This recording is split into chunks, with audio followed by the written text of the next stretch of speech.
Hello sa inyo mga kasari, magandang hapon po sa inyong lahat. So for today's video, ang vlog po natin ay request ng ating kasari at ngayon ko lang po talaga nabasa itong kanyang katanungan at sana daw ay mai-vlog ko. So ura-urada na mga kasari, babasahin ko na yung kanyang katanungan. Galing po ito kay Ma'am Erica Dumaliang. Sabi niya po, "Hello po ma'am, may tanong lang po ako kung paano nyo na ma-manage yung part na nandyan kukunin yung gagastusin like sa kuryente po or any necessities, pati yung budget sa pagkain. Ano po yung ways nyo to handle that? Nililista po ba? Sana po ma-share." So, kasi po ako, Ma'am Erica, and sa lahat ng mga kasari natin, bilang isang tao na hindi naman maluho, it's easy for me na magawa itong mga tinatanong ni ma'am. So, para malinawan kayo, i-share ko na sa inyo mga kasari. So, paano ko daw po na ma-manage yung, kumbaga yung mga expenses and other necessities dito sa loob ng bahay. So, napakalaking tulong po talaga na tayo ay naglilista. So yes po, sa tanong niyo po kung naglilista po ako dun sa iba nating sales. Pero yun sa ibang sales natin, di na natin nililista. So, expenses sa kuryente po, ito madalas ko na po itong natatanong kung paano po ako nakakapag-share sa bayarin sa kuryente at tubig.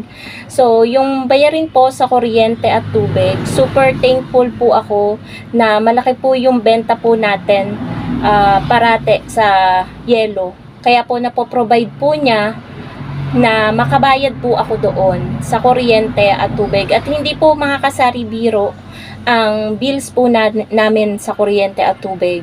Bills po namin ngayon ay nasa 4,100. So, tatlo po kami maghahati-hati.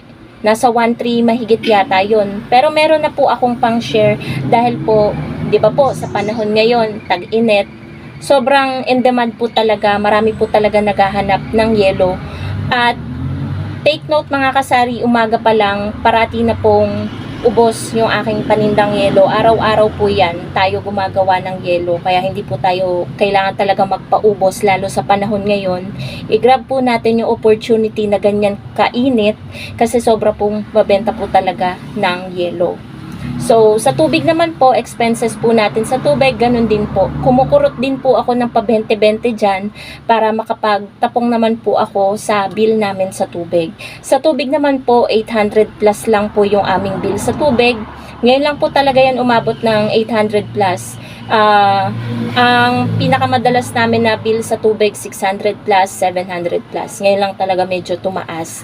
Pero nasa 272. I-divide natin sa 3, yung 800 plus, yun po yung pagtatapong-tapongan namin magkakapatid.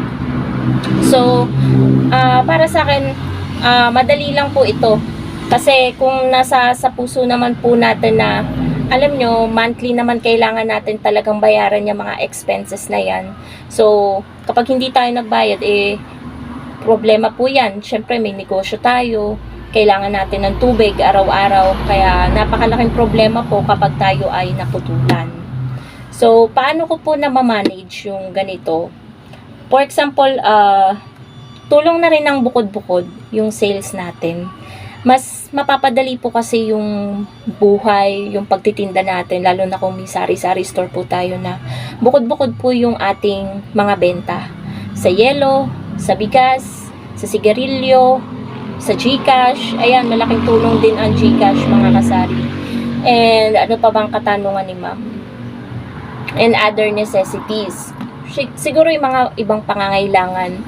Alam niyo naman po na tayo ay may konting sahod sa ating pagbablog. Yung other necessities natin doon na lang natin kinukuha. Bilang isang babae, meron tayong monthly period, ganyan. Kailangan natin ng mga napkins, panty liners. So, kinukuha natin yun guys, sa sahod natin kay Lolo Whitey. Kaya super thankful ako sa inyo sa lahat ng sumusuporta sa aking vlog, sa lahat ng nanonood sa mga araw-araw kong ina-upload Thank you so much mga kasari. And sa pagkain naman po, dyan po tayo talaga nakatutok. Kasi kung ano yung sales po natin sa maghapon, doon po tayo kukuha ng karapat-dapat na porsyento.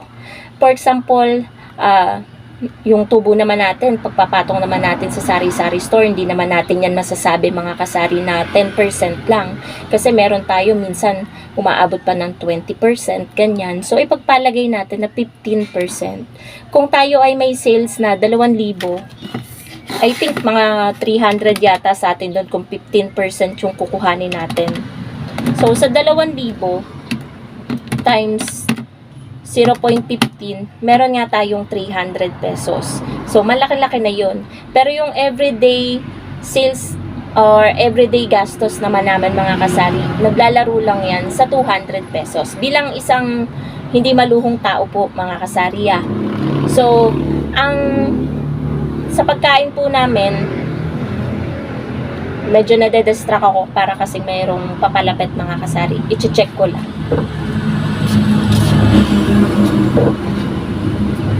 Ayan, wala naman pong tao. Sa everyday na pagkain naman po namin, dapat eksaktong 200 lang. Dati nga, nasa 150 lang yung budget natin. Kung napapanood nyo ako dati guys. So, ngayon, tumaas na, nasa 200 dahil hindi lang naman tayong kumakain. May 2 alaga po tayo na aso. Na para sa amin, hindi na namin tinuturing na aso. So, kung magtataka kayo, yung 200 na yun, sa ulam lang po yun, maghapon na yun. Kasi kami, twice a day lang naman kami kumakain. Kasi sa umaga, yung breakfast namin medyo late na, mga 9-10, so 2 hours na lang, tanghalian na, kaya busog pa. So, ang kain namin, breakfast and dinner, yun.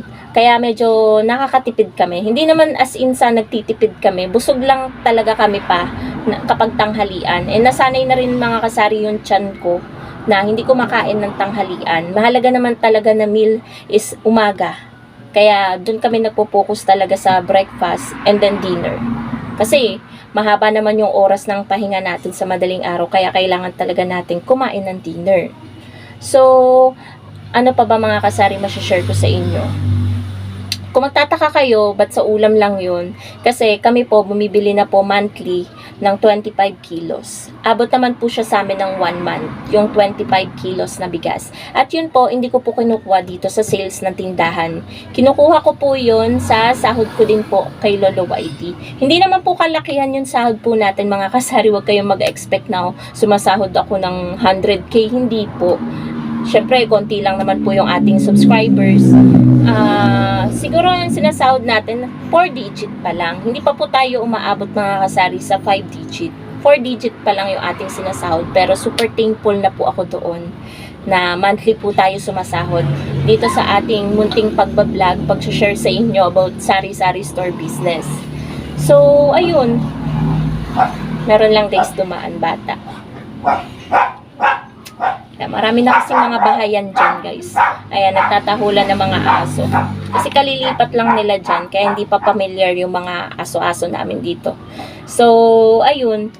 Sobrang easy lang talaga sa akin mga kasari na alam niyo yun, to manage my expenses, other necessities, dito sa tindahan, sa sarili ko, sa bahay namin. And I'm sobrang proud ako sa sarili ko. Ayoko na mag-English. Baka mabash pa ako. Mali-mali ang aking grammar. So, proud ako sa sarili ko na ito pa rin yung ating tindahan. Kahit medyo bungi-bungi yan, mga kasari, normal lang yan dahil kaka-order lang natin kay Sir Marcel ngayong Friday. So, Sunday pa, pupuno talaga ng bonggang-bongga ulit yung ating tindahan. So, ayun po. Ano pa ba ang aking idadagdag? Syempre, dapat, 'di ba? Magdagdag pa tayo ng iba pa. Ito naman mga kasari, hindi naman to scripted. Ito binablog ko base sa lumalabas lang sa aking bunganga, ganyan. Talagang on the spot lang yung sinashare ko sa inyo mga kasari. And sa paggastos naman po, for example, sa tindahan lang talaga kayo kumukuha ng mga expenses nyo, i-make sure lang po natin mga kasari na hindi po natin magagastos yung puhunan po ng ating tindahan kasi mahalaga po yan. So, magbe-base po talaga kayo kung magkano yung gagastusin nyo sa benta nyo po. For example, naka 1K kayo, kung 10% ang kukunin nyo, dapat 100 pesos lang ang kukunin nyo dun sa sales nyo na 1,000 pesos sa inyong tindahan. Pero kung may another source of income pa kayo, gaya namin, meron pa din kaming siomai siopaw. So, yung sa siomai siopaw, iniipon lang namin yan guys. Another source of income namin yan. So, kung meron man kaming gustong bilhin, ay pwede kami dun kumuha nang hindi naapektuhan yung sari-sari store. Ganun po. So, di ba, clear na yon. Meron pa tayong nakukuhanan yung sahod natin kay Lolo YT. Tapos, si partner ngayon, may work ngayon si partner. So, kung meron pa kaming another necessities or gusto man namin kumain sa labas, magagawa namin nang hindi namin maapektuhan yung sari-sari store. Ganun lang po. Ganun lang po ko minamanage, Ma'am Erica, or sa mga kasari pa na nanonood dyan, yung ating mga expenses, mga gastusin po talaga natin. And iba naman po talaga yung gastusin ko sa gastusin ng iba. Kasi bilang ano pa naman tayo, wala pa tayong anak, magkaiba naman yun sa buhay ng may mga pinapaaral na or may pinapadede, ganyan. So, mas mahirap I think sa part nila kung paano nila, alam nyo yun guys, mamamanage yung expenses nila. Sobrang hirap talaga, lalo na kung wala kayong mataas na sahod, ganyan. Kaya, kapit lang mga kasari, kaya natin yan.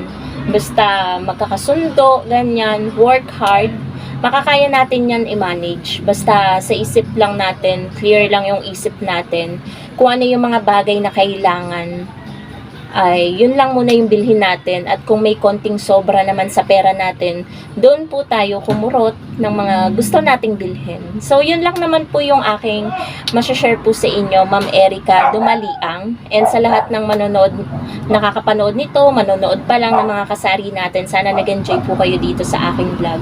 Super nag-enjoy po ako, Ma'am Erica, dito sa inyong katanungan dahil nagkaroon po ako ng content. Kanina pa kasi ako nag-iisip kung ano yung i-content ko kasi hindi pa ako nakakapag-vlog ngayong araw. Parang hindi kasi kompleto yung araw ko mga kasari kapag hindi ako nakakapag-vlog at least once a day. So, yun lang naman po mga kasari. Thank you so much for watching and happy selling po sa inyong lahat.